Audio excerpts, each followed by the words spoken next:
Dating a Filipina, here are some things you might want to consider. Okay guys, so some things to keep in mind, and this also applies to, dating women anywhere really, but especially Southeast Asia and places where incomes are a lot lower and life is a little harder for the local girls. And so I'll discuss 4 scenarios and things that you want to be aware of and look out for. The first scenario, which is pretty straightforward, is a younger girl who is not married, doesn't have any children, and she's looking to date a foreigner. And that's a good situation to be in.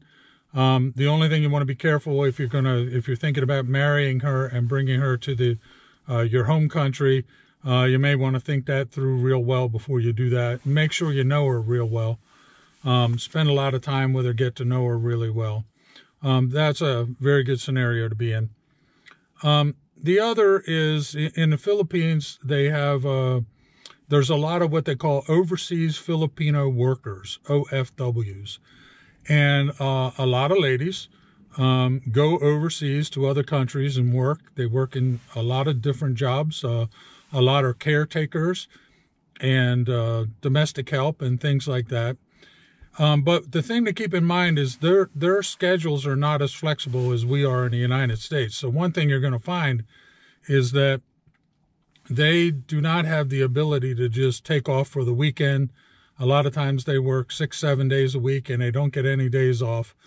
They may get 1 month a year where they'll be off and they can travel back to the Philippines, and you may be able to meet up with her there. But their schedules are pretty tough. I've often said that I have a lot of respect for OFWs. They go out into the world and they work their butts off and they take care of their families back home. So they're generally very respectable, loving ladies, and they have a lot of character, good character, and they're very good catches if you can get one.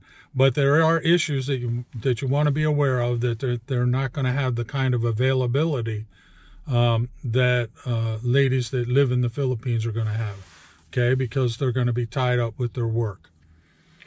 The third scenario is a woman who has children, and she may be either single or a widow. In either case, that's okay. That's a woman that you can date and shouldn't be any trouble with it. You want to keep in mind, though, that she's going to be thinking about those kids a lot, and generally she's going to have more need for money, so she's looking to find a Western guy that can help her out in that regard, okay? So in the back of her mind, that's always going to be going on. The other thing to remember is that these ladies all talk to each other, and they all have the idea in their head that finding a Western guy is going to bring them not necessarily riches, but a much more comfortable life. And to a certain degree, that's true. So when you're dating online, you're looking for girls, and you come across a lady that has a few children, she's either single or widowed, then just keep in mind that those issues are going to be there, and at some point you will need to address them. It doesn't make them bad ladies. They're good ladies. I got very lucky with Vivian. Vivian was a widow. I have 3 wonderful stepchildren. And I love them very much, and that was a great relationship. As a matter of fact, a man could not have asked for a better wife. Vivian was the best there could be. So anyway, good luck, guys, with that. The fourth scenario, which is a little touchy, is a woman who is separated from her husband.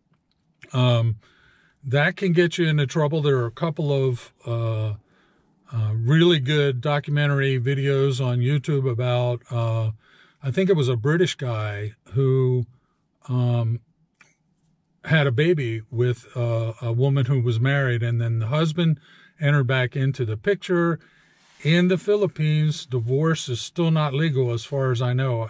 I understand at one time there was a measure in Congress to legalize divorce, but from what I understand, it's still not legal. It's still against the law, and you can be arrested for it. This guy was, and he and his wife had to, I think, bribe some people to get out on bail, and they got out on bail and they fled the country.